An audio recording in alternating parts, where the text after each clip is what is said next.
Robert, how's it going? Good. Got that Vols gear ready? on tonight. Yeah. Sir, big game this evening, man. Yeah. I wouldn't bet on them, but I am cheering for It's too late. Too late, Uncle Bob. I already got the money on them. them. Kentucky swept Tennessee during the regular season, and then and I think it is a matchup issue, despite what Rick Barnes says. If you look at when Tennessee plays teams that space well, the Tennessee's defense doesn't switch much. Those teams with perimeter shooting that space well, I think are 5-1 against Tennessee, something like that against the number this year. Vandy beat Tennessee. Similarly, Baylor, I think, is the only team we played well in that situation. So matchup wise, really does favor Kentucky tonight. I heard a crazy stat today that like 70. So when teams meet up, when a team's been swept twice by another team, they meet up in the actual tournament, not the conference, but in the actual tournament, it's like 70% of the time the team that swept wins again.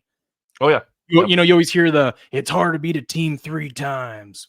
Not really. That's always a myth. I've never even understood that logic. If one team beat the other team twice during the regular season, it likely means they match up better against that team. Especially when that team was a dog both times. It can be perceived. It's the only other, I think, sometime in the 80s or something. So someone looked it up. This is only the second time in the tournament teams have met up where one team has swept the other in a regular season, and the team that swept is the underdog. So it's a rare occurrence. I mean, I get it. Tennessee's power rating is better than Kentucky because Kentucky dealt with injuries throughout the year. Kentucky had a whole new system, whole new scheme, whole new players, whole new coach. So it took some while to adjust. And then and when they were getting right adjusting is when they lost various players and had to adjust again in season. But you knew the talent was there. I mean, they beat Duke. I mean, the team Kentucky team is much more talented than Tennessee. My view, I'm like, you look at it from an NBA prospect perspective. Right. The Tennessee's defense has been better, though Kentucky's defense has actually been quite good since February 1st. That as they stabilized their rotation and schematically matched up better to their personnel. It comes down to Lanier and Ziegler. For Tennessee, the Tennessee's backcourt's got to have a good game. They shot terribly in both of the first 2 games. I think Kentucky's going to get open threes. It's just the way they match up against Tennessee. Tennessee does a great job of taking that away from most teams that really space well and use their screens in such a way that it's because Tennessee's defense doesn't switch very often. And that against Kentucky's scheme, that's problematic. And then you got the Rick Barnes factor, though I think that's what Rick Barnes does. He builds great defensive teams. Defensive teams, contrary to conventional wisdom, defense doesn't travel that well in the tournament. It's offense that travels a lot better than defense in the tournament. And that's why I think that's why I bet against him for years in the tournament, not last year, but because last year he had Dalton Knecht. And Lanier kind of has to be that. And in big games when he's against quality teams, he hasn't consistently stepped up. Now maybe he will tonight. If he and Ziegler step up, then they can win the game. If not, and you get the same 3-point shooting disparity of 50% versus 25%. I mean, I don't think Kentucky's going to hit 50% from 3, which is what they did in the first 2 games. But they get really good looks right in the scheme of their offense, and that's why it's as effective as it is. Because there's even a really big difference in shooting, 21, 22% and even 35%. You can really separate right there. So, I mean, Tennessee's had that problem all year long. The defense has always been there. And when the offense shows up, they're tough to beat. But they have had plenty of games this year where the offense wasn't necessarily on point. And some of those they won. But all the games they lost, you've seen them struggle shooting, especially from long range. Remind me of the big guy. I want to say Mimic, but that's not right. What's Igor Milicic. Now Milicic has been successful against Kentucky. When the big shoot well, when you're getting productive shots from Okpara and Milicic, Tennessee's really hard to beat. Milicic can step outside. Okpara and shoot a lot outside, but Milicic can hit threes. But when that guy's on, when you get productive shots from the outside from those guys, Tennessee's tough to beat. They really need him to take more shots because he's been efficient against Kentucky. He matches up well against Kentucky. And if he takes more shots, I think that'll be productive. We've seen 3-point variance. It's often overstated. Like you dig into teams' regular season, and you won't usually find huge three. You won't see a bad 3-point shooting team suddenly getting hot and a good 3-point team suddenly going cold very often.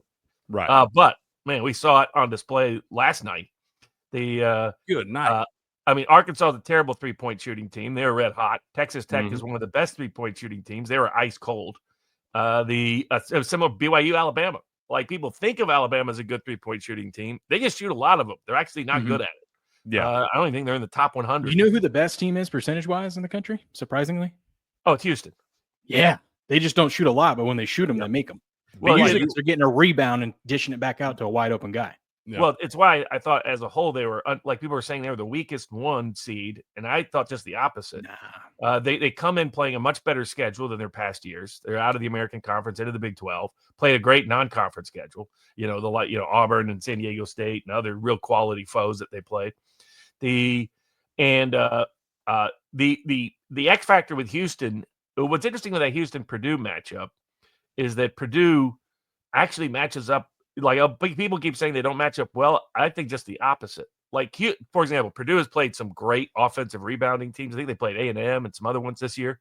They actually held their own on the boards. They don't get, no matter who they're playing, it's very rare they get killed on the boards. And so where they're weak is at 2-point defense. But that isn't what Houston does. Houston gets garbage buckets around the basket, but they're not a good 2-point shooting team offensively. They're a great offensive rebounding team. And in this season, a great 3-point shooting team. Uzan has been a great transfer over from Oklahoma. Cryer over from Baylor. Sharp has been having a good year, and he's back to being healthy. So they got 3 legitimate 3-point shooters. But Purdue, what Houston will give up is 3-point shots, and that's what Purdue can do very, very, very well. And I think Kaufman-Renn will do okay. I wouldn't take his over on points, rebounds, and assists tonight because they're going to trap like mad, and that can cause Purdue some trouble. But the game will probably play at a snail's pace. Another myth is, like, everybody's like, oh, take the under because they're playing in a football stadium. They've looked at this. There is no over-under trend with football stadiums. In fact, there's also no poor shooting trend in football stadiums. It's a weird thing to look for. That's a weird stat to look for. I can't believe some people dig way too far down in the bucket on these stats. The only time I bet, like, I go automatic under is when they're like on the aircraft carriers. Or remember, I don't think they do it anymore though. But they used to. Remember the Final Four? They used to have it raised. They would have the court raised. They've done it a couple years. Depends on where they play it at. Yeah, That always throws teams off. So I remember the Zags used to always have trouble in those kind of games and whatnot too. One thing I like in that, going back to that Kentucky-Tennessee game, I guess we'll break down the games here in a second, but fun stat that I saw. So 13 times in the last 20 years, teams from the same conference have met in the Sweet 16, 11-2 to the over. And the under's been kind of getting bet down in the Tennessee game. Not much, but I mean, it seems that it went from like 145.5 to 144.5. Kind of like the over. I think I might just bet that and just watch a good game. It's weirdly low, I feel like.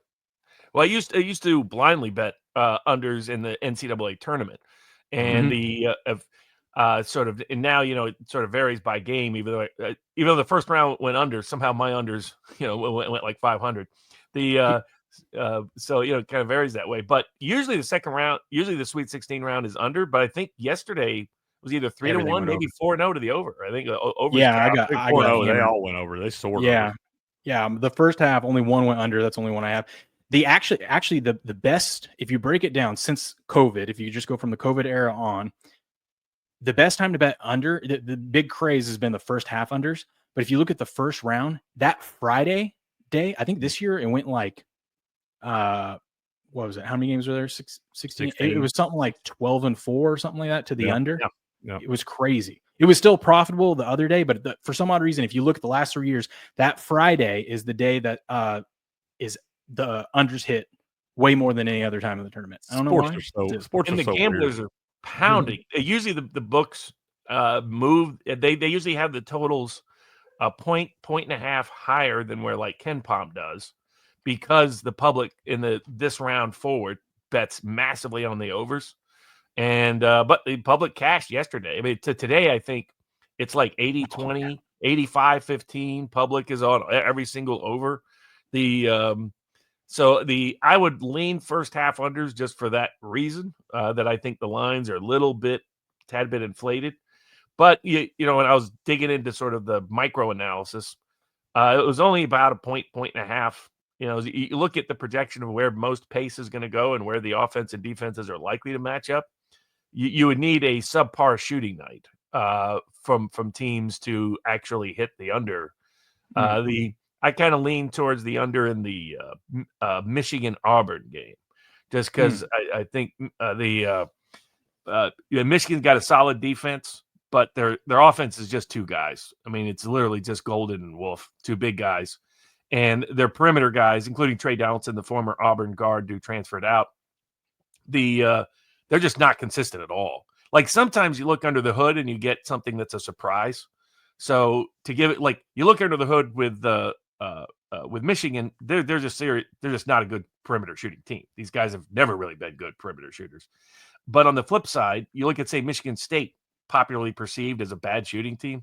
It's actually just one guy. Akins tends to shoot them out of games at times because he keeps shooting threes when he can't hit them. But they got three other guys that are actually excellent road 3-point shooters. And so it depends on who's shooting. In fact, they have more good 3-point shooters than Ole Miss does. Ole Miss is seen as a good 3-point shooting team. Michigan State is a poor one. It's solely due to the fact that Ole Miss's guy that takes all the volume is very good, but he's the only one. There's nobody else on the roster that's consistent from three. So actually, Michigan State has the better 3-point shooters. The key is going to be who takes those shots tonight. I hope Ole Miss's guy's on because I got Ole Miss tonight. Yeah, that's right. The SEC, right? And Chris Beard. I mean, you got to give Ole Miss credit. They have hired over the last decade or so the coach that was hiring strippers and prostitutes. They hired the coach with an infamous off-field reputation in Lane Kiffin, and they hired the coach who beat up one wife and then married his twin brother's wife. So, Chris Beard, the terrible human being, great basketball coach though. He's 8-0 against the Big Ten in the tournament. Right. So, you want to ride that way. He's got. I mean, the only thing I would say is he is going up against Izzo. Now he's beat him before in the Final Four. But if that's probably the best coaching matchup. It's probably the best coaching matchup we're going to see the entire tournament. Is Izzo against Beard, because they both have time to prepare. They both have enough personnel to execute a creative scheme. So how they come in, if you're Ole Miss, you want guys like Akins shooting threes. You don't want the other guys shooting threes. You probably want to slow the game down. Michigan State's very good in transition. Now whether Ole Miss, the thing with Ole Miss is they were a season of two different teams. The pre-February, they were a top 15, top 10 caliber team. Went to Alabama, beat Alabama. Post that game, I think they're like 1-7 against the spread on the road. Lost some bad games by blowouts to Auburn and Florida. So the question is, which Ole Miss shows up? Is it the Ole Miss from early in the year that was really surprising people and great with turnovers, or the Ole Miss from the latter half of the season that got killed on the boards and didn't stay hot from three and so forth? So I think their big weaknesses are. I'm curious, how does Beard handle the rebounding and fouling? Because it's their two biggest situational matchup problems they have against Michigan State. Michigan State's one of the best rebounding teams in the country. That's an Izzo, classic item. And Ole Miss is one of the worst. And so if they get killed on the boards, then the turnover edge that they're likely to have will end up with Michigan State having more scoring opportunities than Ole Miss. And then Ole Miss has got to depend on being better from the field than Michigan State is. And in elite, you go under the hood, probabilities of that are not high. So I think it will be depend on, does Beard come up with something to adjust defensively, schematically, so that they don't get killed on the boards and don't foul as much? Because Michigan State loves to draw fouls. Those guys, that's the reason why they don't shoot a lot of threes. They're encouraged to take the ball to the basket all the time. And when they do, they are one of the top teams in the country at drawing fouls, especially guys like Carr. That guy's like a human highlight wheel. So I think that'll be, but it's a fascinating coaching matchup because I think that all things being even, I'd give the edge to Michigan State. If Beard comes up with a great game plan, he can change that equation. So what's crazy is with all these favorites winning, if the 1s and 2s both, all 4 of them win today, I bought 20 entries into BetOnline's big old bracket challenge thing. One of the entries, I just was like, you know what? How many people are going to pick everything chalk? Like every single pick chalk. So I made a bracket, one bracket, just pure chalk. That might be my best bracket because it'd be literally, I'll have 7 of the 8 Elite 8 just by picking. But when you say chalk. that brings up a good point. I want to ask Robert this. Do you think that the NIL and the transfer portal era has kind of, are the Cinderella's dead? I think it's a small sample size. I think it's just a weird year. We've seen chalk years in the past. I do think that it's still, I don't believe it's ruined college sports at all. I actually think it's made it better. What's your opinion? What do you think, Robert? I mean, there's a lot of good reasoning to believe that the chalk heavy tournament that we've seen the last 2 tournaments will be a continuous trend, that especially in the early rounds, just because, I mean, think about it this way. Imagine if that Florida Atlantic team was still together being coached by Dusty May.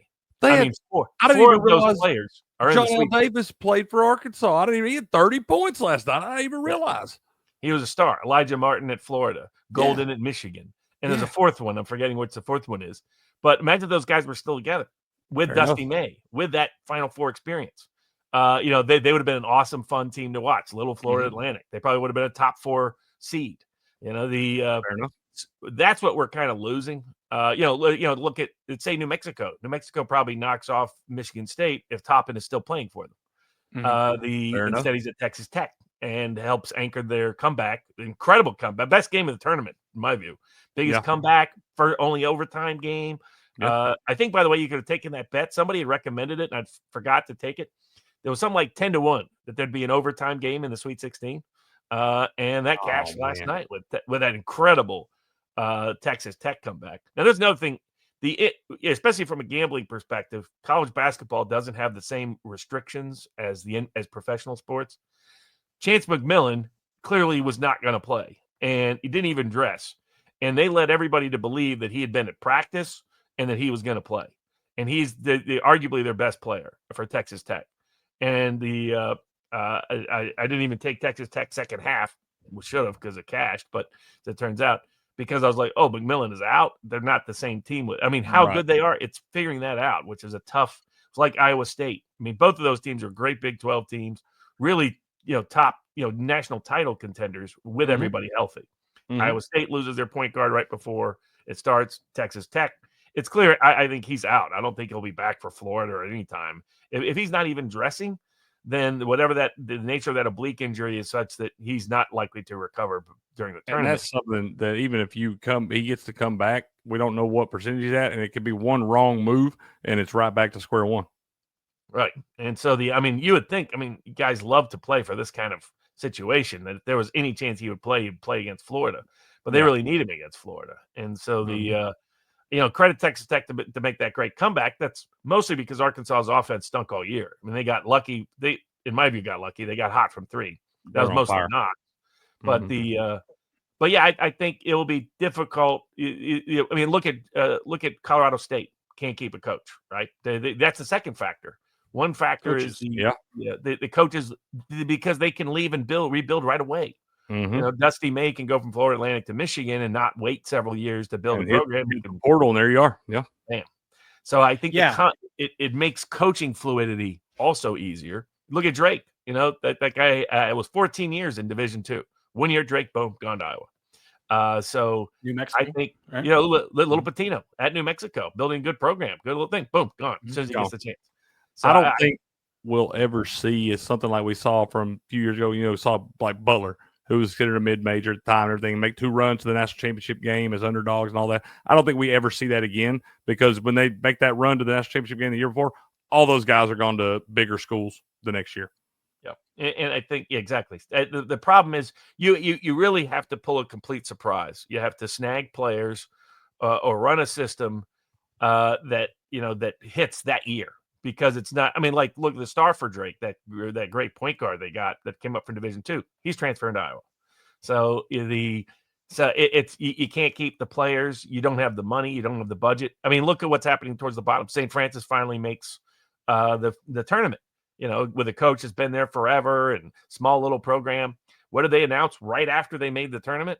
They're out of the scholarship business altogether. They're dropping to Division III. So I think you're going to see it's now what you should have though is parity at the top. In other words, I don't think now this year you see it, but I think with Duke. But I think the time in which you have one program with 3 or 4 NBA guys, or 1 or 2 programs, and then a bunch with 1 or 2, where there's real talent disparities. They're really you see it this year. Auburn's really good, Florida's really good, Houston's really good, Alabama's really good, Michigan State's really good, Tennessee's really good.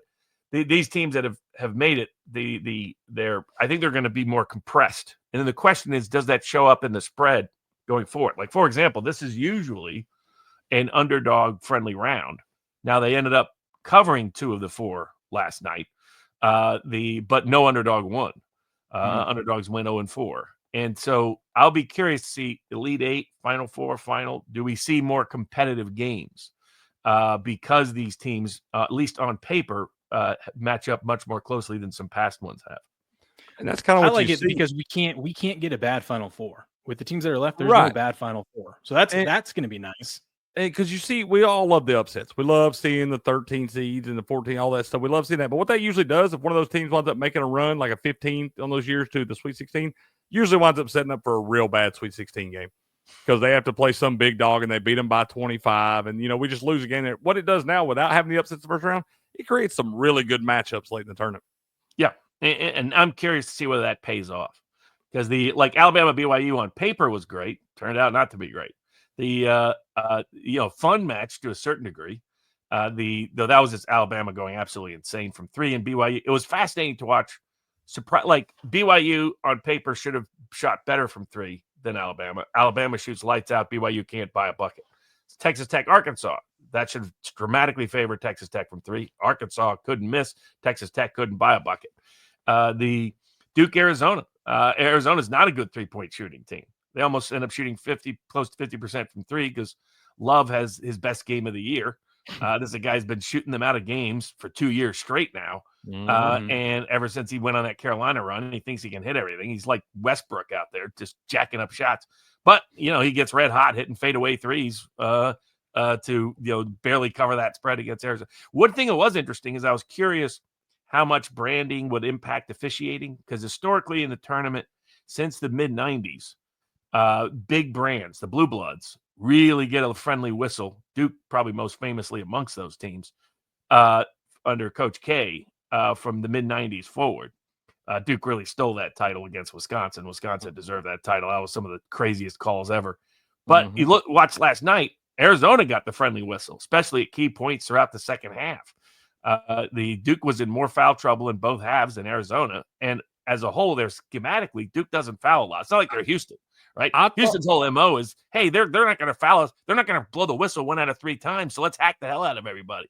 But that's not Duke. I'm glad you said this about the the Duke Arizona game, Uncle Bob, because I did see something that I had a problem with that I thought was a big key moment in the game.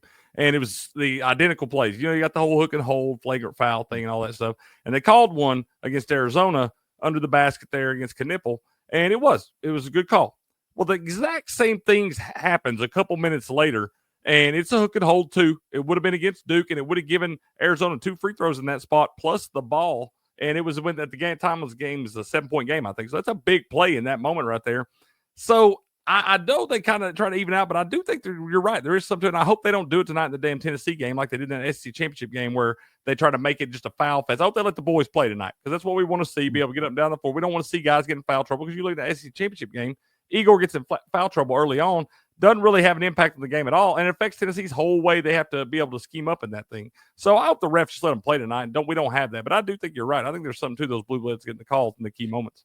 One thing I've never fully understood is the logic of sitting players with fouls. I've never really agreed with it. In other words, like what you're basically saying when you sit the player is you're saying the last 6-7 minutes of the game matter much, much more than right now. And often the last 6 minutes is no more consequential than the 6 minutes you're playing right now. Fair And enough. so, like the whole, when does that really work? Yeah. Leave him out there. If he gets fouled out, he fouls out, and then you deal with it accordingly. But Yeah. you effectively foul him out yourself by Mhm. benching him for most of the game. And That's it's like, okay, you're giving them the benefit without him actually fouling out of a game.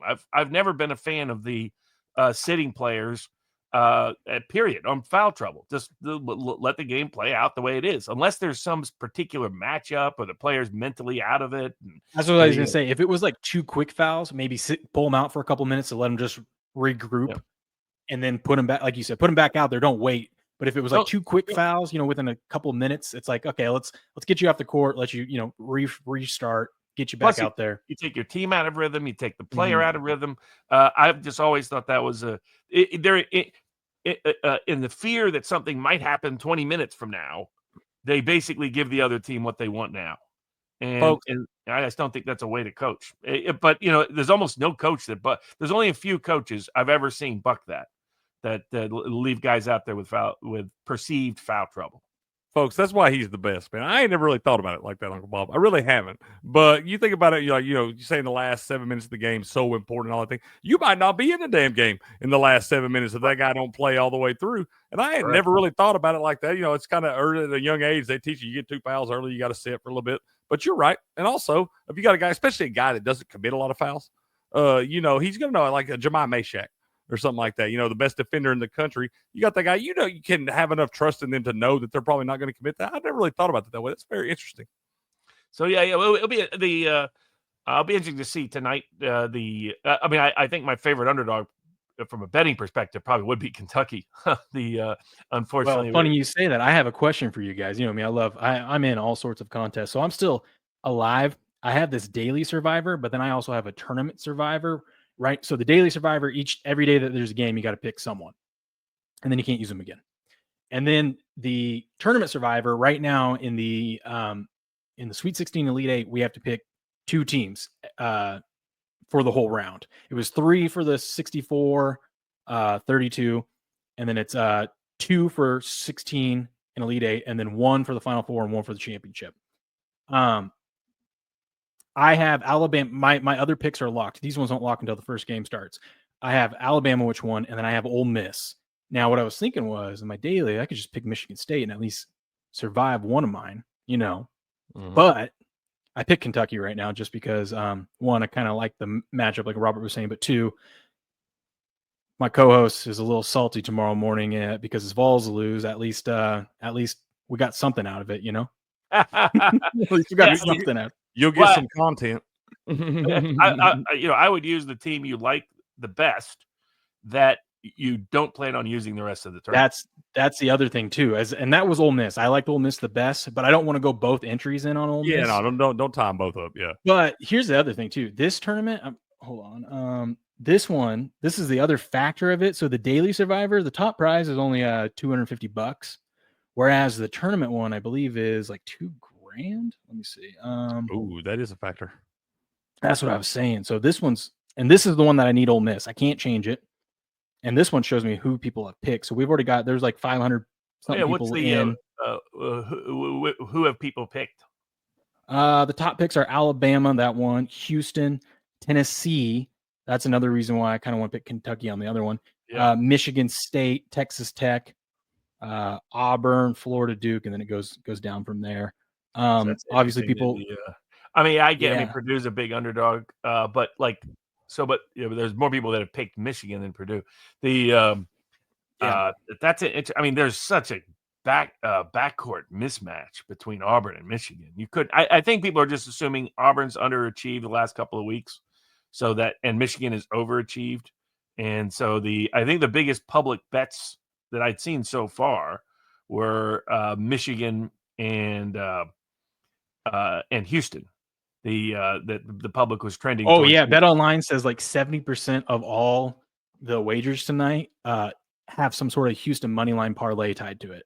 They said they got their teeth kicked in last night, and they're like, Houston, the money line on bets on Houston, like is more than the total, the spread, and everything combined for the game. Wow. He says it's crazy, but so they're rooting big for Purdue. I just don't understand why so many people burn some of their ones, because if you get to the Final Fours or even the finals and you don't have an option to pick someone, you're out. I've seen people win these tournaments just because they didn't even have to get their pick right in the finals, just because they had someone to pick, they won because no one else had anyone else to pick. So there's some strategy in with this. I've saved all my ones mainly because I like the ones to make the Final Four. So I'll probably burn one of them in the Elite Eight, but yeah, I don't know. I don't know what to pick. I don't know if I go Ole Miss or I Michigan State. I would take a 1 seed if you don't anticipate taking them again. And that, I would only take, I'm thinking Houston. Yeah, I would only take Houston if you don't plan on taking Houston in the Elite Eight or Final Four or final. I like Houston in there. So next round, if I survive, Ole Miss wins and I survive, next round I was going to burn Duke and someone else because I kind of want to bet against Duke in the Final Four. I know you like Duke, Robert, but if it's Houston Duke, I kind of like that matchup. I like that matchup. They didn't cover last night. It looked like they were going to cover for about 80% of the game and almost all the entire second half until I don't even want to talk about that trash, Uncle Bob. But I got to be a little contrarian. I got to be contrarian at some point, right? So I know a lot of people like Duke, so I mean, I got to pick my shot. I think I'll take it in the Final Four. Just it's a contest. You got to try to separate yourself. So I don't know. I was thinking. What do you think? Well, I guess the line's already up. But they're favored by 6.5 against Alabama. Yeah, let's pull those up. Up. So we'll go over. We'll run over today's games too, but let's look at tomorrow's. Right now 7. So it opened at 6.5, jumped to 7 pretty fast. And according to Action, more money's on Alabama though. Yeah, I was gonna say I thought the public would be on Alabama. The public's on Florida and Alabama, and there's sharp action on both Duke and Florida. Then that's reverse line movement. Then all that money coming on Alabama, and they're moving it out on Duke. That's really sharp action on Duke. It's because if you think a team's going to win it all, one way it bet them on the spread throughout the tournament, because I think there's only been one team that has a losing record against the spread that's won the tournament in the last 25 years. UConn did it, covered every game. It was Virginia, which managed to win but not cover game after game after game. It was incredible. That's Virginia basketball. Yeah, they finally covered against Texas Tech in the final because it went up because of overtime. And the person who placed the bet for me placed it on the wrong side. They placed it on Texas Tech. Can't have nothing. Oh yeah.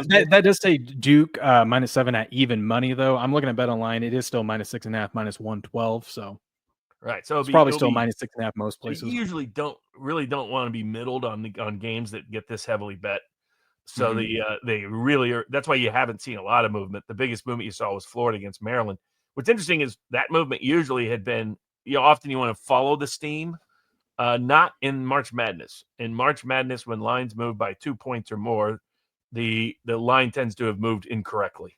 But that isn't how it turned out with Florida. Last night, I mean, they got in that second half and just stretched the lead. Kevin Willard has clearly had 1 foot out the door. Why everybody wants to hire him as a coach is baffling to me, given he's been an underachiever at Seton Hall, underachiever at Maryland, particularly from a tourney perspective. And now this is who Villanova wants. It's like, man, they can't really replace a quality coach. But I think that Alabama Duke over is going to keep climbing. Because of what it's actually gone down a point.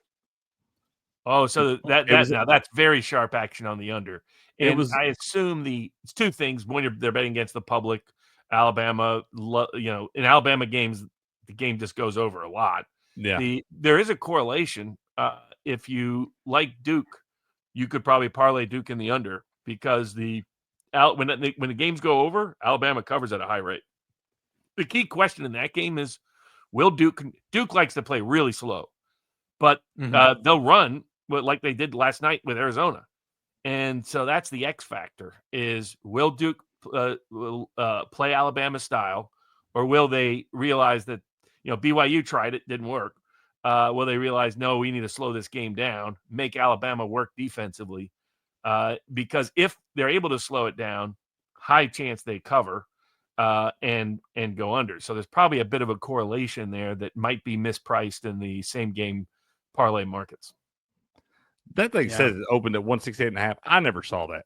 I saw That's probably- 174.5 earlier, and then It's- that's why I'm saying it's gone down. So I don't know if It's probably gone down those from like something. hypothetical lines that they put out. Like Right, if this is okay. the matchup, this is I've where never we kind of seen that. I saw 174.5 this morning. It's the first time I saw it, and now I'm seeing 173.5. And there's just no way I'm not betting that over.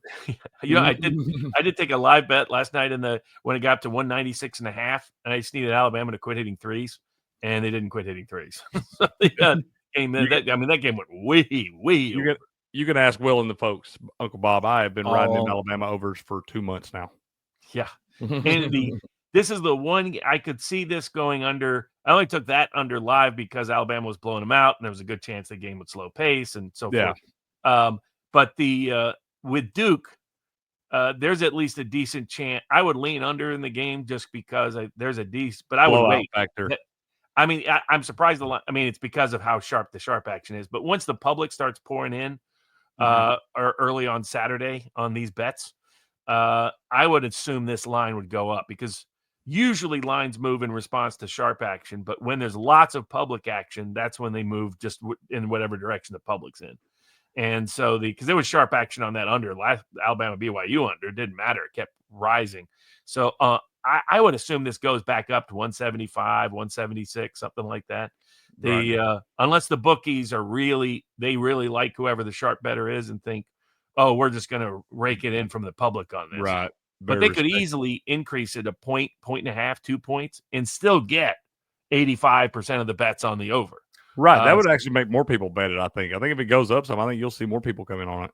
I think I might it's gonna be tackle the favorite bet of the Elite Eight round. Will be the public betting the over in the Alabama Duke game. That's for sure. Yeah. Yeah, I think I might tackle it. I think I might go Alabama money line just a little bit and then go Duke like minus 10.5. Kind of get plus money both ways. Let's see. Yeah, bet I don't on the know. variance. What's interesting is just those prices tend this is a sort of good discussion point.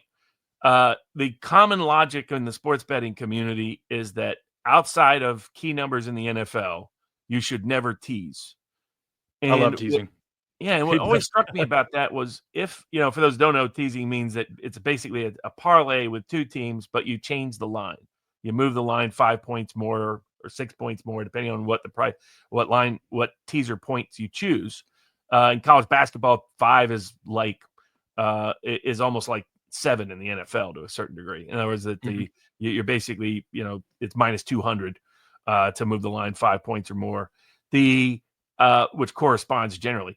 But I always thought if teasing is a bad idea, and because there's much more variance, and that's the assumption. The assumption is in college basketball there's much more variance around numbers. There are no key numbers, so to speak, and consequently that you shouldn't tease. But if that were true, then the alt lines would be wrong.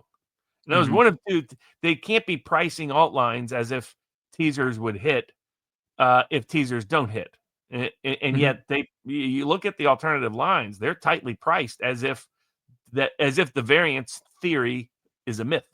You could actually get better odds on your parlay. That's why I tell people don't play teasers. If you're going to tease it, take your alt line to the same line, and you'll get better value on your money than you would if you'd played teaser. You usually get like plus 260 on a 3-legger, and you'll get, if you usually put the parlay in with the same numbers, you're usually going to get 3 to 1 or better.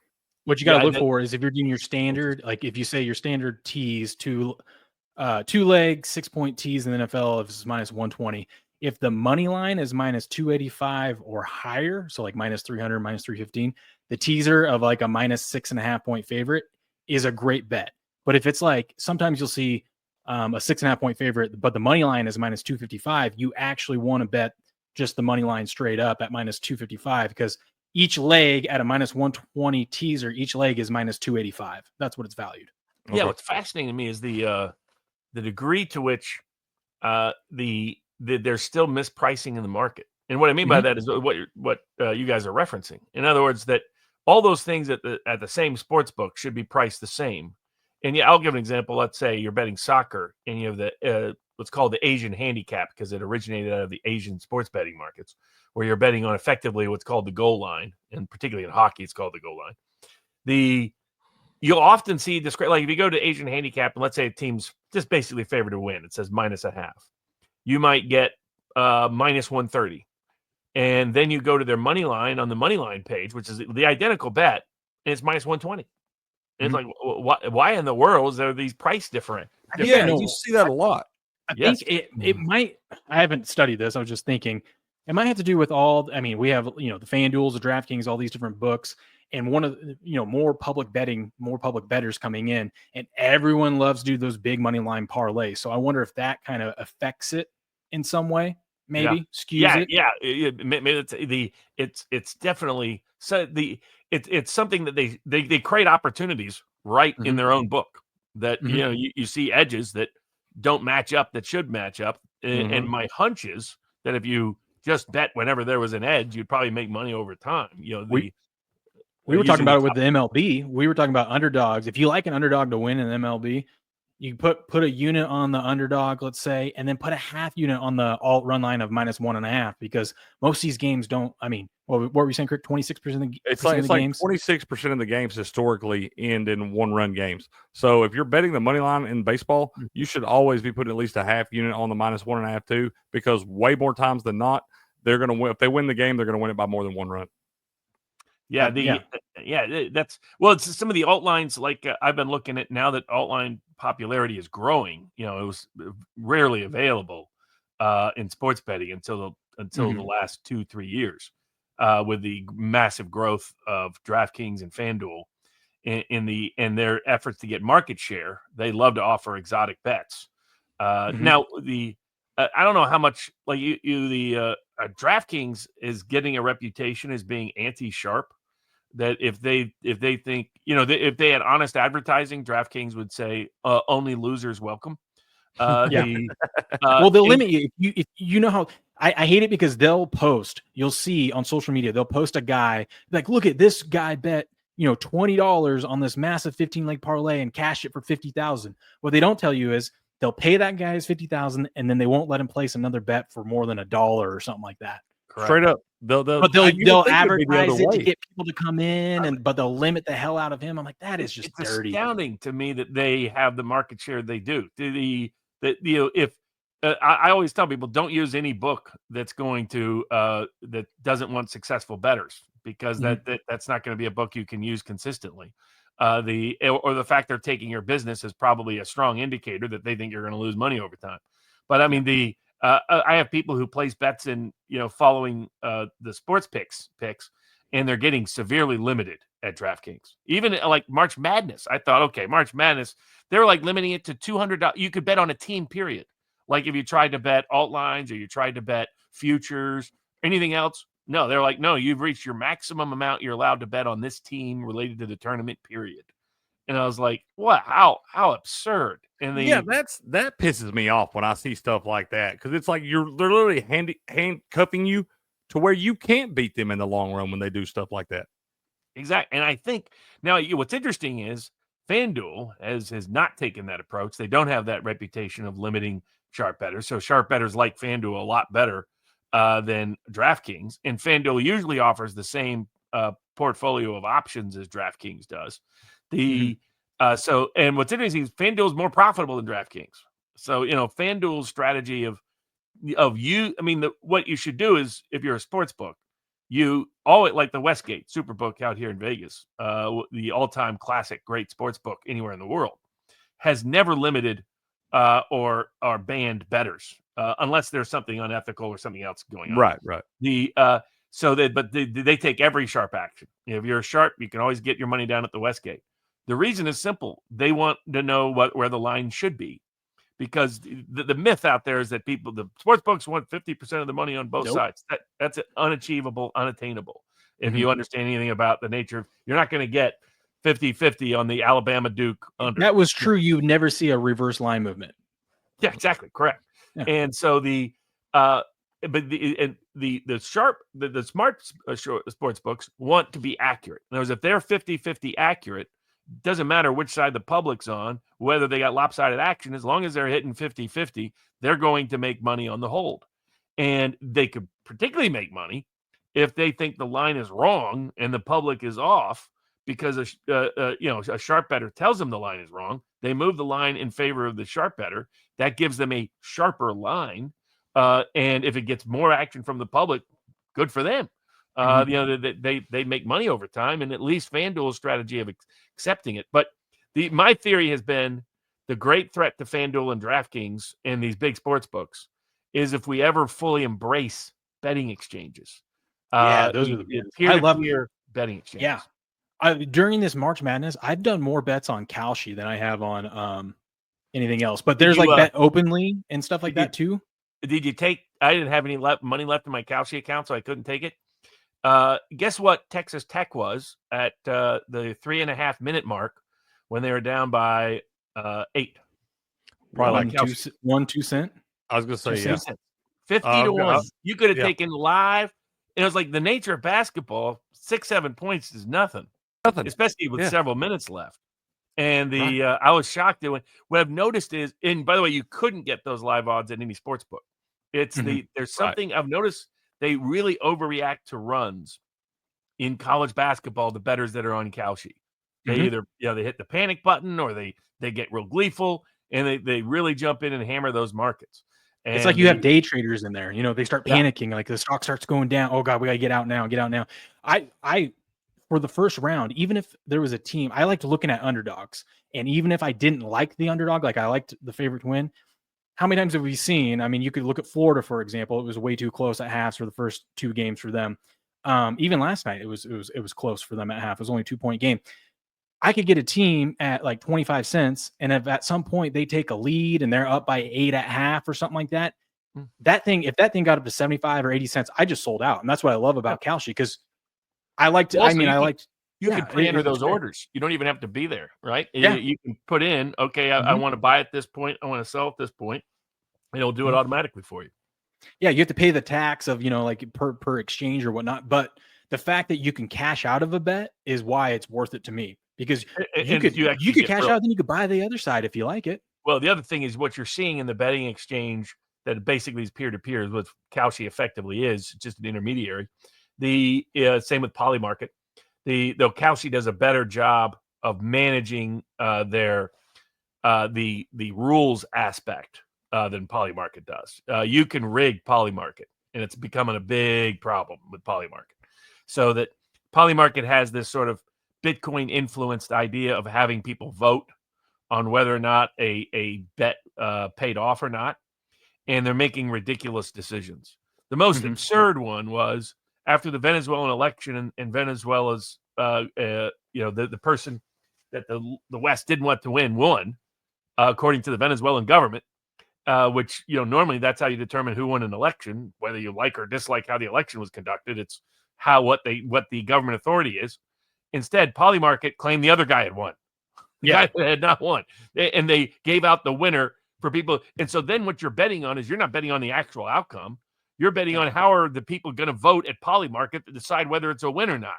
And you got people rigging it. You got these whales coming in, buying up a lot of these votes effectively, and they're rigging the game. And Polymarket looks like a crock, looks like a joke. So this, this bad for business. Absolutely. They got to fix that for sure. Like Kalshi has occasionally made mistakes, and they fix it pretty quickly. So Kalshi's been much better and much more proactive. And these prediction markets, Robinhood, you can bet on the March Madness on Robinhood. Yeah. And there's a bunch of other apps that are considering adding as an option. This is one that I've heard of. I haven't really got into it, mainly because I don't think it's available here in Idaho. I have to drive. I'm only like a few miles from the border. I have to drive over to Washington. I still don't like going to Washington if I don't have to. As you've recently experienced, Robert, there's a reason why I spent 32 years of my life in Washington, and I got the hell out of there because it's just crazy. But this one, it's bet openly, and they only charge 1% juice, as you can see. So they just take 1%. That's their cut, and it's just peer-to-peer betting, which is pretty cool. Oh, exactly. Which I think is the. To me, this was always the future. When I first thought I was going to do sports betting, I thought you were just betting against the public, and I only found out, belatedly that no, you're betting against the bookies. I would love to just bet against the public. Because I think you're going to get better. You're going to get better odds. What Kalshi is showing is you definitely get better odds. You can profit from overreaction, from emotional reactions in ways that you can't in this live sports betting markets. The other thing is if you take out this middleman, you're just betting against other people. You don't have to worry about the books limiting you, banning you, restricting none of that. Well, this here, you can pick your own odds. So you can say I want to put $100 on Duke tonight, and I'm going to lay Duke -9, and you put it out there, and you wait for someone to take the other side, and then they'll just take their 1% from the outcome. So It's kind of cool. You can make your own odds, and if someone wants to take you up on that bet, they can. And if no one does, then it's just void. So I think this is the future of betting. I agree. You don't have to deal with the nonsense with books. You don't have to deal with any of that. And so I think over time you'll get not only more liquidity in the market as money shifts to these markets, but you'll also get more opportunity. Remind me of that. I'm gonna write that down, Crick. I'm gonna see if I can reach out. I know the guy follows me. The guy that owns Bet Openly. His name's Gino. He's a pretty cool dude from what I've seen. I've seen him going on some other people's show. Maybe we should get him on here sometime, Crick, and just pick his brain. I agree, sir. I'd love that. Yes. We kind of already did it, but you guys want to just run through the games real quick tonight? Yeah, let's do that. Okay. We got Ole Miss, Michigan State. Lines at 3.5 now. Sharp money on Michigan State. 58% of the bets and 63% of the money is on Michigan State. I know you were saying, Robert, that Michigan State's got the better shooters. I still just don't. There's something about the Big Ten. I know that they've outperformed. I thought they were going to do this well in the tournament. I thought they were one of those conferences that just looked good because they beat up on each other. But when they got in front of other teams, they weren't going to look as good. They've kind of proven me wrong on that, but I still don't trust them. I trust Ole Miss to make their shots tonight. Maybe they will, maybe they won't. But that's just kind of where I lean. And I always like a little plus money dog. So I got 3 units on the spread and 2 on the money line, plus my contest picks and stuff. I would lean Sparty. If you want the official picks, they're up at sportspicks.locals.com. Had a brutal first Thursday, and you always get there's always a few whiners, and they only show up in the live chat when you're having a bad day. Like, oh yeah, Dolly Barnes, you know what you did, lose all the money. And then we went on a killer run Friday, Saturday, and Sunday. Yes. Up massively. Back, I've had a lot of profits in March Madness going way back. Not a guarantee, of course. According to shot quality, I went 3-1 last night. But that's not how it ended up on the scoreboard. Right. Just one of those games. One of the nature of luck is always fascinating to me at times. But but I would lean Michigan State due to the rebounding and fouling disparity. But I actually did a little mini masterclass on how I handicap March Madness for the Sports Pick subscribers, where it's about an hour, about 45 minutes long, and all I do is handicap this game. And did you redo that? I know you said the other night you did it and you left the audio off. Did you redo it? Yeah, I redid it. Redid it, and so I did it through just breaking it down, all the different sites that I use, all the different methods and mechanisms used, different trends. I have access to a lot of data of what has happened traditionally in the Sweet 16, Elite 8 rounds in terms of seeding, in terms of power rating, in terms of Torvik or Ken Pom or other data points. So I have a big deep dive breakdown. But I think the key to me, if Ole Miss is going to pull the upset, they need to outcoach them, and part of that is who is taking shots. Does Ole Miss rebound and foul less? And does Michigan State have the right people or the wrong people taking perimeter shots and getting to the basket? I think that will be the determinant and that's where I think coaching, all things being equal, favor Michigan State. But if Beard outcoaches Izzo, he could pull another upset and be back to the Elite 8 again. The big thing for me in this is the fact that I like that Ole Miss does not turn the ball over. Top 5 in the country in turnover percentage. And I think that will be a key factor tonight, man. I believe they won't put themselves in bad spots. You see a lot of teams turn the ball over at high percentage, usually find themselves in a hole pretty early, and then you have to try to take shots that are uncharacteristic for your team and things like that. You start forcing things up. And I think Ole Miss will be able to kind of control the tempo of this game this evening. I like Chris Beard. I like his record against the Big Ten, all of those things. I'm pulling for Sparty with my heart, but my money's on Ole Miss tonight. Nice. What else? Speaking of heart versus money, Kentucky, Tennessee. Yeah, Kentucky, Tennessee. I mean, as we discussed, Kentucky really matches up very, very well against Tennessee. Swept them during the regular season. One point you could emphasize is 3-point variance. Kentucky shot 50% from three in both games at a high volume. Tennessee, I think, shot 25% in both games from three. That if that 3-point variance normalizes, then Tennessee wins and covers. If it's schematic and personnel based, then you would expect Kentucky to again dominate from three and pull the upset. This is, you got a blue blood in Kentucky. You got historical basketball rivalry for Tennessee fans, at least. Kentucky has owned it most of that history, but to lose to Kentucky would really suck from that standpoint. Yeah, the big thing for me, I was telling the folks before you guys got in here. For me, we got a senior laden squad. We got some guys that have been there for a few years. And Zakai Ziegler, I know Chaz Lanier's new. He's kind of the replacement for Dalton Connect there. But you got guys like Igor who have been around.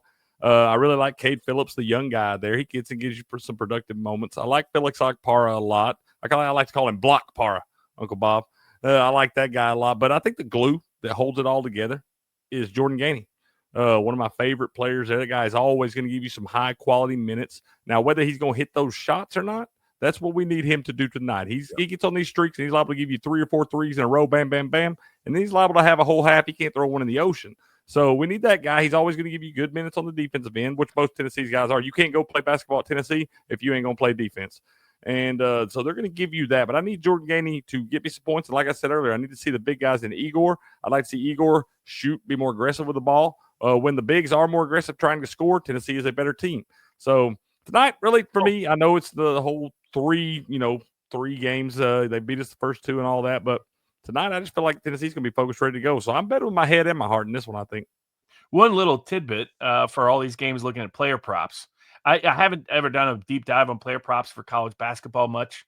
Also because I think they're going to ban it within a year or two. You're going to only be able to bet those in offshore books or other. The NCAA really doesn't like these player props.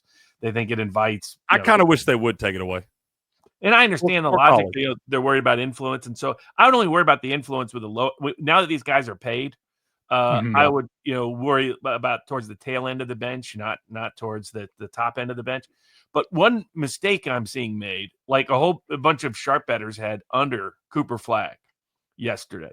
And the problem was and I wonder whether it looks to me like they've mispriced the player props, that the price they're putting up on the player props are based on season long averages. And they're slightly inflating them, assuming people are going to bet over. The problem is in college basketball, you have 2/3 of your games where guys are not playing 30 plus minutes. Right. Don't need to do much offensively. Right. Like Sears went way over last night. Flagg went way over last night. If you want to look at what their player props should be, go to look at the close games and when they played 30 plus minutes. And that will give you something that's more, and then you could adjust situationally. Well, especially a guy like Cooper Flagg. They blew so many teams out this year. He probably spent a lot of times on the bench at the end of games. Correct. If you looked at any game where he played 30 plus minutes, he was over 21 more, like 2/3 of the time. Right. And 21 was his point total last night. And then you add in pace.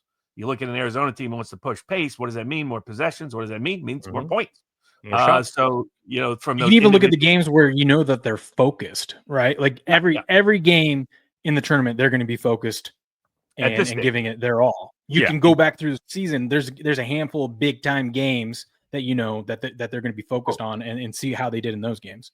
Part of the reason for the under 21 that hit in the first 2 rounds on Flagg was first they didn't need him. In the second game, they dominated Baylor early and also didn't need him that much. Whereas now they will. So, like, if you look at some of these star players, maybe Richardson from Michigan State, I don't think he's going to stay ice cold. That kid is tough, just like his dad was. For Kentucky, Lanier might not. If Tennessee wins, it's because Lanier, Ziegler, Milicic have good games, and Gainey. They have guys hitting 3-point shots that they missed in the first 2 games. And that they've been inconsistent on during the regular season. I could see Lanier possibly going under his total just because he has struggled when he stepped up, and he struggled in particular against Kentucky.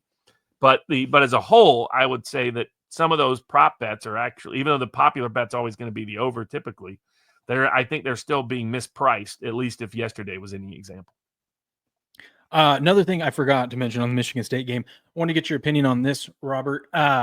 So there's that, I don't know if you've heard it, but there's that trend going around that no team, it's now 0-41, no team that wasn't ranked in the top 25 preseason that is a 1 or 2 seed has never made the Final Four. St. John's was the one this season that was out, and Michigan State's the other one.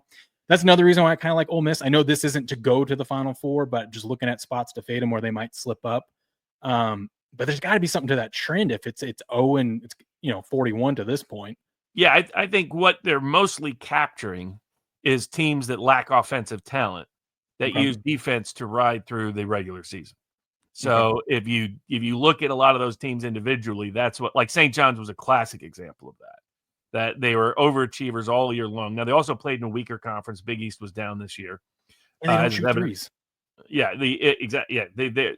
so usually if you're a good offensive player, that is known and your team is ranked accordingly. So the fact that Michigan State, which has a big reputation, wasn't top 20 gives you an idea. The one caveat I would put on that is they really didn't think Jace Richardson would be who he is. So that was he was coming in as a freshman, wasn't quite as highly touted, even though he's the son of Jason Richardson, a great player in his own right. Mm-hmm. And so what I look for in those teams is I look for why that trend exists and if it's a predictive trend. There's a bunch of trends that exist in terms of upsets at this round of the tournament. Now, none of them happened yesterday, but things like if you're within a certain, basically top 15 offenses tend to pull upsets a longer time period than others. That favors BYU, Kentucky, Purdue to at least keep the number tight or maybe pull the surprise tonight. But yeah, I think they also, to a degree, you could limit that to top 20 because really top 20 was the more common ranking until top 25. The reason they don't is because there's a couple of teams that have made it that are like 22nd, 23rd preseason. The team that fits that this year is Florida. I mean, Florida was not in the top 20 to start the season. And there, I think some of these rankings they just missed on because some of the talent was known at Florida. Right. But with Michigan State, I think they're less likely to fit that role. The other factor that plays into this is top 4 seeds that don't have a margin of victory of double digits also don't make the Final Four. That impacts Purdue. Purdue did not have a double-digit margin of victory. So, like from a bracket perspective, that it was a key factor, and I think it will be a key factor if Michigan State makes it to the Elite Eight. Because Izzo has been very good as a favorite in later rounds. He hasn't been as good as an underdog in later rounds. Now, a lot of those games, to be honest with you, were Coach K and Duke. Usually he ran into a team that's just much more talented than his, and no matter of coaching was going to get him over the top. But that may be the case in the Elite Eight round. So I do think those trends are useful to note. But I only tend to bet on them at the Elite Eight round. In this case, I bet against St. John's in the second round for that very reason. That's why I looked under the hood. I was like, okay, Michigan State's not quite the team they profile as team-wise. Mm-hmm. If depending on who shoots, it's all about who shoots. But like the other thing is usually those teams have been the betting markets have caught up to them.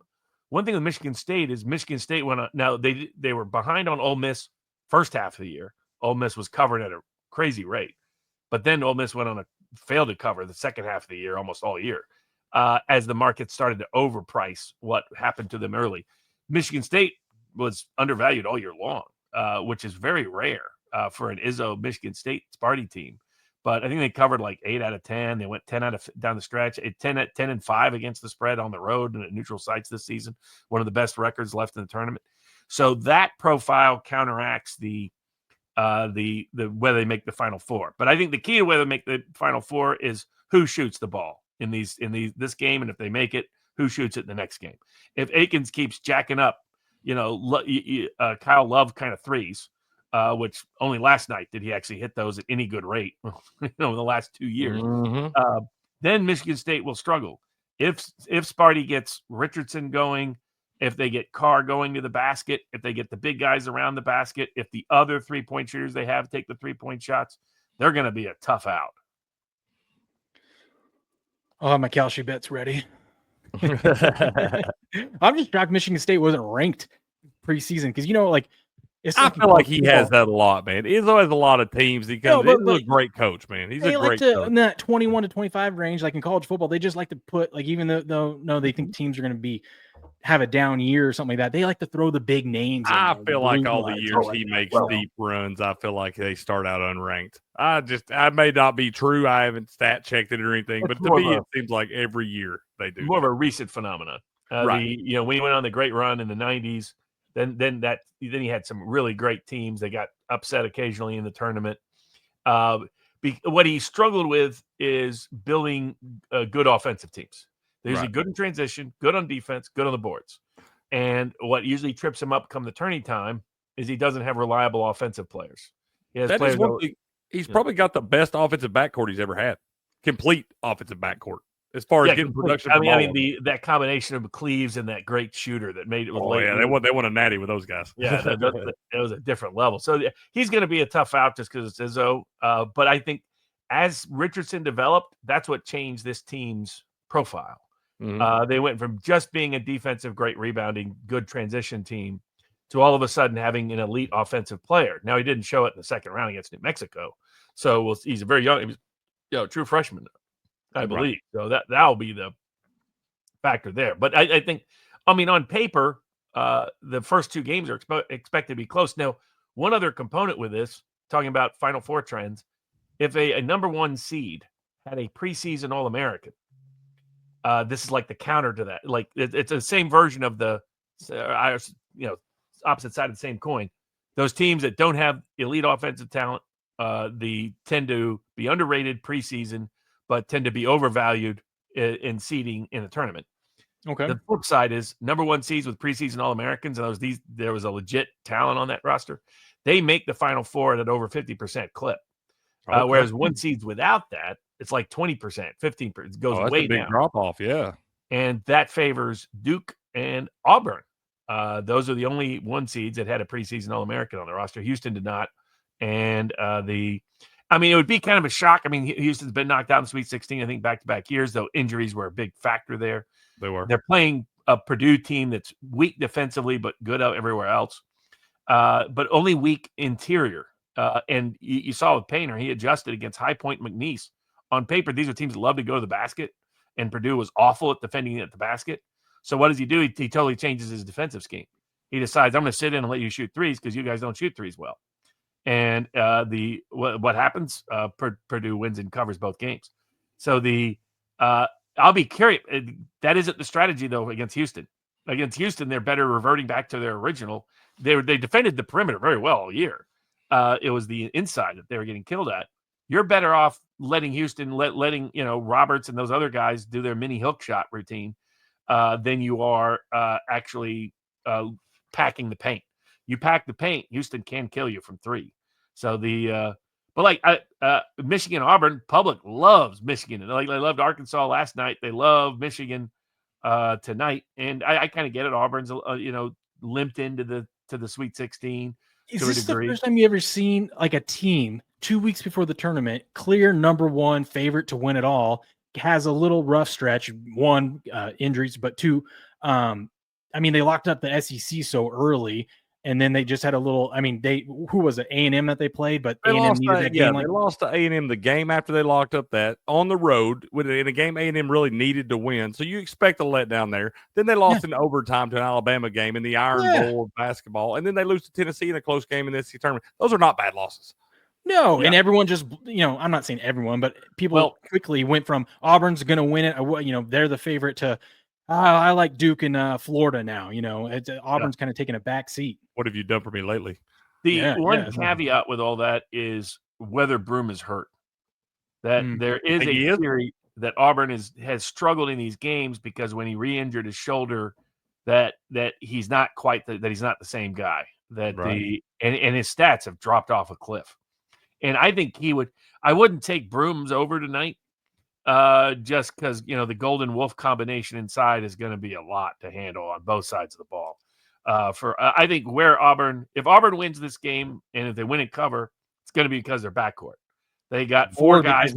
because Michigan State turns the ball over so much, or Michigan. Sorry, not Michigan. They turn the ball. I think Auburn's going to run away with this game just because Michigan. You can't. I mean, Michigan almost lost because they turned the ball over 14 times to UC San Diego. You do that to Auburn, they're going to make you pay, and they've got way more athletic guys. And that highlights the point. This game, the focal point is going to be on the front court because of Broome and Golden and Wolf. But I think the game is won or lost in the backcourt. That if Auburn wins and covers, it's because their backcourt absolutely dominates between turnovers, transition, and three-point shooting. And I really like the young freshman Pettiford for Auburn. I really like that kid's legit. That's the reason why Trey Donaldson is at Michigan instead of Auburn. Pettiford was coming in. Pearl's like, I'm going to be starting him over you, and Donaldson, and he's like, if you want to transfer, I'll help you. And it wasn't a sour leaving. Like there's some talk, Donaldson revenge game against Auburn. The reason he's at Michigan is Bruce Pearl got on the phone with Dusty May and said, you need to get this guy. He actually gave a shit about him, knew what was best for him, knew he wasn't going to do well in his program. He's got to play, get less minutes and all that stuff. He knew what was best for him. I love Bruce Pearl. Oh, yeah. That was a very class act by Bruce Pearl. It's not quite the revenge game some people are portraying it as. Michigan, big premium brand. Now, you do have Dusty May against Bruce Pearl. I've always been a Pearl fan, but he has underachieved in the tournament with Auburn. And Dusty May, of course, at Florida Atlantic, drastically overachieved in the tournament. But I just think, at the end of the day, the point you made, Auburn's regular season, like if you looked at teams beating high quality foes away from home, I don't think anybody has had the success in any season that Auburn had this season. Yeah. Nobody had more quad one wins, or it was even close than Auburn was this year. Completely. I mean, you're talking about hanging with Duke. You're talking about a tight game, beating Houston. I mean, this is and the reason is this Auburn team is different than the past ones. He's had a lot of perimeter players that were, he was great defensively, great on the boards. Problem was he had wildly erratic perimeter players, guys that would shoot him out of a game before they would shoot him in a game. Totally different this year. He's got four guys that can light it up at any point, anywhere on the field, anywhere on the court. And they're up against a Michigan team that's just not that good from their weak point is the perimeter. So but if Michigan wins, it's because the two bigs get, because Broome really is hurt and he's 50% of what he should be. Wolf and Golden dominate. I mean, Golden's put up ridiculous stats, by the way. You're almost like from an efficiency, true shooting percentage. Great away from home is 58%. That you're in the elite. Golden is 66%. Yeah, it's insane. He's got Final Four experience. He's been there before. Oh yeah, I just don't like. And of course, Wolf was on Yale last year. Who upset Auburn? Right. So he'll have some confidence in it. The reason why their turnovers started to get a little bit better at points was because Wolf makes a lot of risky passes, and they started using him less in the passing game. But I assume tonight they're going to have to go back to that, given the matchup issues. Their guards are just highly unlikely to have a success against them. But if they do, Donaldson has a good game for Michigan. Broome has a poor game for Auburn, and Auburn can't handle the Golden Wolf, pick and roll screen action. Is Michigan's recipe to success, and they can, if they focus on it, do well on the boards, which has been an issue for them at times this year. If Auburn wins, it's because their backcourt is way, way, way better than Michigan's. My biggest thing in this one is I feel like this Michigan team got to be getting a little tired, man. They played a lot of intense basketball the last couple of weeks. You had 3 games in the Big Ten tournament. First round was a little decent, easy walkthrough. But the next 2 games, you had close games down the stretch there to win that. Then you come out in the NCAA tournament. You play a close one with UC San Diego in the first round. You have to come from behind in the second round against A&M. At what point are you maybe out of gas? And that's my thing. I'm on Auburn tonight, and I really do expect them to show up and be polished, ready to go. Obviously, the Broome factor, I had not thought about that. I hadn't really heard much about him being injured, but I do like the young kid, Pettiford. They're running the point. I like Baker Mazzara. I think he's kind of a punk, but I like the guy as a basketball player. So if he can keep his head on his shoulders tonight, play well, not getting any nonsense or texts or stuff like that. You saw him in the Iron Bowl against Alabama. He gets ejected early in the second half because he elbows dude in the back of the head. It was blatant. You could see it right there. So if as long as he doesn't do something stupid like that, is able to be productive in the game, I like Auburn tonight. I think then the public's heavy on Houston as the cash comes in, which I get. You have a Purdue defense that's very weak, and some teams with bad defenses have struggled at this range in the tournament. The key is figuring out whether it's really a bad defense or not. Like sometimes you have a defense that statistically profiles as a bad defense, but you look under the hood and you're like, personnel-wise, that's more anomaly than it is consistency. You look at Purdue under the hood, defensively, they rebound very, very well, which is key against Houston. They can slow it down like Houston likes to slow it down. That probably benefits them and to keep the margins tighter. They can hit the open threes that Houston will give you. And so if you can do those things, then you can hang with Houston. And they're playing, it's going to be 80%, 85% Purdue crowd. I mean, literally playing in their backyard with a big brand. Remember that against Tennessee? Weren't they also playing basically in their backyard? And it's like they always let 80% of their fans. Yeah, it drives me nuts, Uncle Bob. This is absolute proof the NCAA still hates Kevin Sampson. I mean, look at what they gave. They gave him Gonzaga as an 8 seed in the second round. And then they're like, well, if you make it, you're going to get Purdue in Indiana. It's like, wow. They clearly don't want him to advance. But typically grade D +3, a 3-point shooting team. That's a good profile. And Houston has, dominated teams on the road away. I think, what is it? They've only lost in regular time once all year at the very beginning. Of the year. Otherwise, overtime loss early in the year. Mm-hmm. So I think the key for Purdue is Lawyer. Lawyer needs to hit shots and be aggressive. Like he doesn't need to disappear like he did against UConn in the national title game. He needs to show up big. If he shows up big, Purdue's in the game. If he doesn't, Houston rolls. If Houston doesn't win this, I'm never picking them in my brackets ever again. I'm never betting on them again. They'll be dead to me. We say that a lot on here. They will be dead to me, Crick. I will not pick them anymore. Mm-hmm. They should beat this Purdue team. I understand. I know it sounds crazy, but I'm just on the over in this one. I took the over. It was a 131.5 this morning. It's gone up a couple points today. But y'all know I've liked taking these overs in some of these Houston games. It sounds weird. They've been pretty much the top 2 defenses in the country all year long. Been Tennessee and Houston, 1A, 1B. And I do like to pick spots like this where I think one team or the other, I think somebody builds a lead early on and the other team is going to have to come back. I don't think they're going to be able to slow it down like they like to do. And you are going to see some 3-point shots have to go up. And I like the over. You don't have to work real, real hard to get over the 133.5. And I think they get into the 140s in this one tonight. I hope it hits over because Houston scores 90 or something because I love 90 to 50 contest. And on X, they had a Sweet 16 thing. And so far, I'm perfect. And the tiebreakers were pick the team in the Sweet 16 that's going to score the most points and the least points. Picked Alabama. I don't think anyone today is going to score more than Alabama did yesterday. You're good there, bud. And then I picked Purdue to have the least amount of points. So we'll see. We'll see. I think they're only in I guess it's gone up a little bit, but I think that line is about 63 points, I think, for Purdue is what they're predicting team total. Mm-hmm. Yeah, let's see. A large part of that is pace. They're if you assume a 64 pace, they're assuming Purdue's basically around a point per possession or a little less. Yeah, right. 63 is what it's currently at. Nice work. Nice work.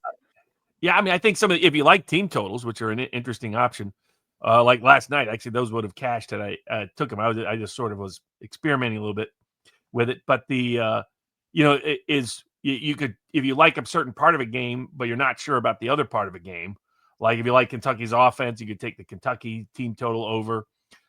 If you think if you're betting against the team's poor offense, whether it's Michigan State or Tennessee or somebody else or your perception, you could take their team total under.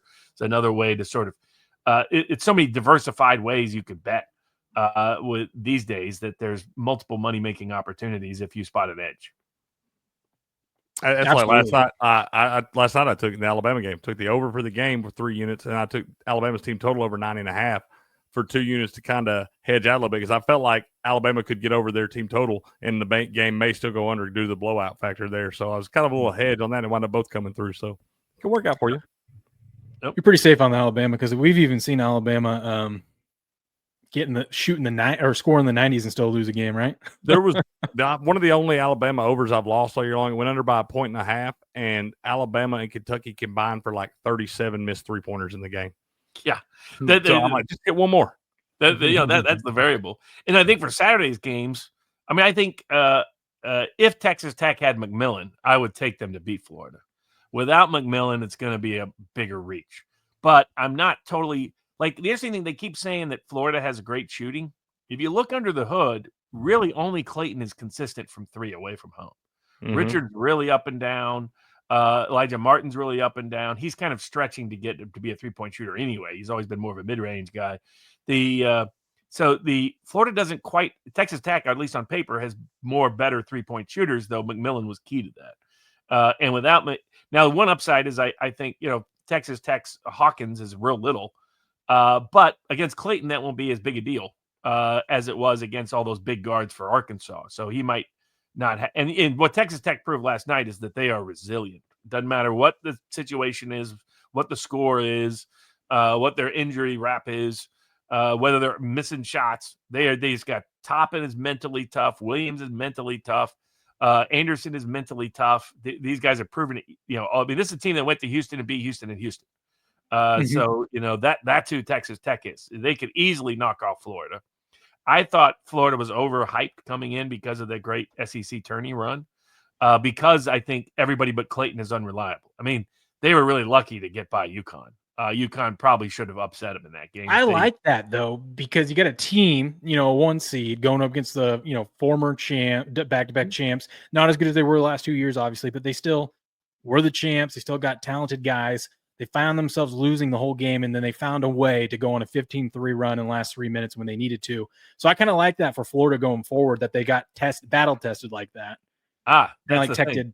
Teams that have narrow wins that are big seeds lose in the Sweet 16 or Elite 8 at a very high rate. So it's like, because what you just gave was very commonly understood, that you want to be challenged, that if you survive the challenge, that now you're stronger for it. Instead, at least historic, like there's people who the only thing they do is bet against teams that underachieved in the first 2 rounds of the tournament in the next 2 rounds. And it's because what it generally reveals is a weakness, a fracture in this. So you would think it helps psychologically. It actually reveals a weak. It's not that it hurts that they won a close game. It's that it reveals a weakness that tends to show up in the next 2 rounds of the tournament. And that's probably why a team that's not covered the spread the first 2 rounds of the tournament has never won the tournament. Precisely. Exactly. It's been a very predictive. It's one of now. It didn't help me last. Well, it would have helped me if I'd have taken the first half and not been dumb enough to bet on Kevin Willard for a whole game. Because Maryland on paper really could challenge Florida, and they only did for a half. The Texas Tech on paper can absolutely challenge Florida, but without McMillan, I mean, I think the line is a little pricey. I'll have to go back and look at Elite 8 rounds, but generally this has been an underdog-friendly round, the Sweet 16, in terms of the spread. The Elite 8 can vary depending on the matchup. I mean, I think Clayton is really good for Florida, but my early lean, and having not fully handicapped the game, would be on the spread Texas Tech. Yeah. I think a lot of these going forward, looking at the dogs might be the way to go. I don't know. I haven't thought it out. I'll probably go the other way, just because I think Duke is such a dominant team, and I think they'll control pace. I like Duke. It's scary to get in front of Oates. Oates has been very good in the tournament. He's been very good as an underdog. Upset North Carolina last year at this stage of the tournament. Could very easily do the same. It wouldn't shock you that they did the same to Duke, but I don't think they'll stay hot from 3. They have been subpar. And the big thing to me this year, under the hood, even though he got All-American ratings, Sears has not really been good. Sears has been shooting them out of more games and been shooting them into. And they even had one game where Nate Oates benched him. He didn't play a minute in the second half.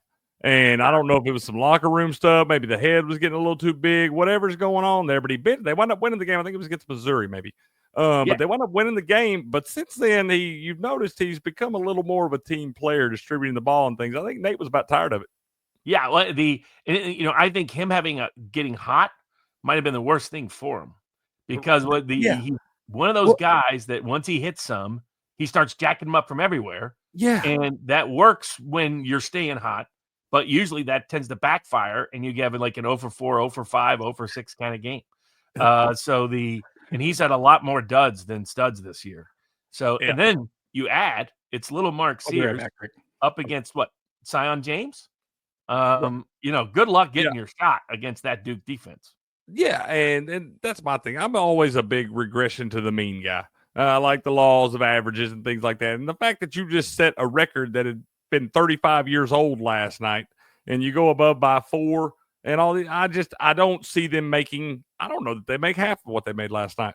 They're gonna shoot them too. They're gonna shoot a lot of them. Yeah, okay. And I think though, because of that good run, they're going to jack them up more. And it could have been the worst thing that happened. You're right. Yeah. And then I think defensively, they don't have a match for Duke. I mean, this is I compare this Duke team to last year's UConn team, last 2 years UConn's teams, to the great Baylor team that won and covered every game to the tournament. That great Villanova team that won and covered every great game to the tournament.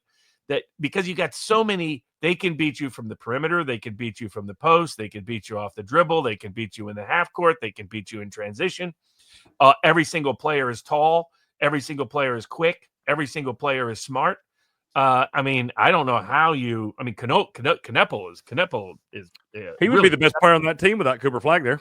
Oh, I mean, yeah, exactly, and because he can do everything. I mean, there's about 6'6", 6'7" guys who can shoot over you, drive by you, post you up, drive rebound, and toss up another alley-oop. So all those big, tall guys that are perfect around the basket that they have. It's you look at them. I mean, Duke has 5 guys that are expected to play in the league. There's no other team in the country that compares. And so, Alabama. I mean, Sears is not going to play in the league. I don't think so either. Yeah, there a couple of their bigs, maybe, but I mean, Grant Nelson, maybe marginal guy. He's the guy that I think has the best chance to play in the league is Grant Nelson. The key for him was he needed to extend his range, and a good point that Jackson made the other night was his shots are flat, and that's why he thinks he will struggle to extend his range. And so I just think the Oates factor scares me for betting on Duke, but that's the only factor really, just because this hasn't been a great 3-point shooting team from Alabama, despite how many threes they shoot. Duke can control pace if they want to. And there's really, I mean, the closest you could see Houston sort of trying to beat up Duke. But otherwise, I think it's going to require a good shooting perimeter team to beat Duke. That's what I want. I want to see Duke versus Houston, and then the winner of that versus Auburn in the championship. I mean, that'd be some fun games. Oh, absolutely. And all these are just mentally tough teams, but it's hard to see. I mean, like Arizona shot some of the best 3-point shots they've had all year. Love had the best guy who shot him out of more games than he shot him in, had one of his best games of his career. And they shot over 90% from the foul line. They got, I think, 10 more free throws than Duke until the end of the game when Arizona had a foul. And yet Arizona still lost by 7. So it's like Duke, Auburn, and Houston, I think, are 3 of the only teams that have a winning record against the spread when losing the 3-point battle this year. I mean, that when you have that kind of team that doesn't need to win the 3-point line to in modern college basketball to not only win but cover games, right? You've got a unique. I'm definitely not getting in front of the Duke train. I'll put it that way. Right. Ain't got to bet them every time. Just don't bet against them. I'm going to do it at some point. Someone's got to do it. Robert, we really appreciate you coming in here with us today. We do. I know the folks enjoyed it and everything. We love having your insight. Yeah, if you want we have a bunch of picks up at sportspicks.locals.com, where you have the most affordable, accessible, available handicapping, over 100 picks a month. We've been profitable year after year. No guarantee that any particular bet is profitable or any particular sport. It varies. We diversify. You can have some Masters bets coming up. Only if I get them from Bill Krackomberger. So Bill Krackomberger, buddy of mine, great guy. Crack Wins app, if you want. He's this is a guy that moves markets. But to give a comparison, he's 12 times more expensive than we are. But he's great. In fact, it's the only betting subscription service I've ever used myself, ever paid for myself, because he has a bunch of great handicappers that handicap for him, and he's just great at getting good value.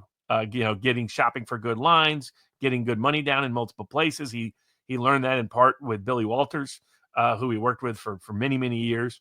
But he has some of the sharpest bettors on his payroll anywhere. And like some of his golf bets are fantastic. So where he is really valuable is he gets those more esoteric markets, player prop markets, NBA, NFL draft markets, where he's got an informational edge. But he's always been college basketball totals. Like as soon as he puts out a pick, the total will move 3 points. I mean that's how much he influences the markets, and how much respect he has out there. But with the advantage of college basketball, like here, I have a contrary take to most sports bettors or a lot of your big sharper sports bettors. They say, "Oh, these lines are so sharp, you're better off trying to find value somewhere else, like in the player prop markets or some exotic bet." I get the logic of that, but to me, it's just the opposite. When you have very heavily public bet, very liquid games, the books aren't going to move in response to sharp money very often. They'll move only maybe just a hair and a budge. And I think that's where you can actually get the best value because the public is really setting the line in these big games, very liquid games, much more so than anybody else is. And that betting against the public has been profitable for a long time. Mm-hmm. If you're disciplined enough too, I'd still think Kalshi's the best way to go. That's been my favorite thing lately. Just well, even if you're okay with like taking a dog, it goes up 10 cents and you're like, okay, I'm out. Just taking little profits. Trade in and out of the markets. I was going to say, a lot of times in sport, you may get your cash out options, but they're not going to give you the right numbers, and they don't always offer it. Like one of the things I would have done had I figured this out about Kalshi going into the madness would have been to put out bets at preordained prices. Say, okay, enter this for Kalshi for this game. To say if it's ever at this level, I want X number of shares, and if it hits this level, then I want to sell. Because if all you did was bet underdogs or bet the team that got down at some point in the game, given the college basketball is a game of runs, bouts and droughts, it's just to bet that underdog if they're ever priced at a certain point. Because I think Xavier was something like 20-1 when they were down 7-8 points in that opening at the Dayton level, and Texas, Xavier had a home crowd because of the game being played in Dayton. And so against Texas. And if you just put in a bet, you would have made money on that one. And I know obviously you made huge money on Texas Tech. You wouldn't have had to, you could just put in for all of them, if it ever trades at 2-3 cents or 5 cents or whatever. Right. Automatically.